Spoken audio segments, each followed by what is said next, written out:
মায়ের দেয়া টিফিন। কি রে পিয়া, টিফিন খাবি না? না রে, আজকে আমি টিফিন খাবো না। কেন? মা রোজ রোজ আমাকে রুটি আলু ভাজা দিয়ে দেয়, আমার খেতে একদম ভালো লাগে না রুটি আলু ভাজা, তাই আমি খাবো না। খেয়ে নে না টিফিনটা, তোর মা তোর জন্য কত ভালোবেসে বানিয়ে দিয়েছে বল। তুই তো এসব বলবি, তুই তো রোজ রোজ ভালো ভালো টিফিন নিয়ে আসিস, আর তুই টাকাও নিয়ে আসিস তোর পছন্দ মতো কিছু কিনে খাস, আমি তো তাও পারি না বল। আচ্ছা দে, তুই আজকে আমার টিফিনটা খা, আমি আজকে তোর টিফিনটা, তাহলে তো ভালোই হয়। নে।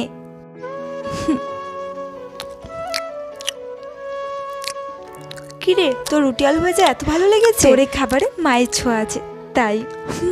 কিন্তু প্রত্যেকের টিফিনে তো মায়ের ছোঁয়া থাকে। তুই যে কি যে বলিস, আসলে মানে তাই আমি সরি, আমি বুঝতে পারিনি। মাকে কখনো অবহেলা করিস না, মা না থাকলে টাকা দিয়েও কখনো মায়ের ভালোবাসা কিনতে পারবি না। মাকে মন থেকে ভালোবাসলে কমেন্টে অবশ্যই মালিককে লাইকের সাথে টুনি অফিসিয়ালকে সাবস্ক্রাইব করে যেও।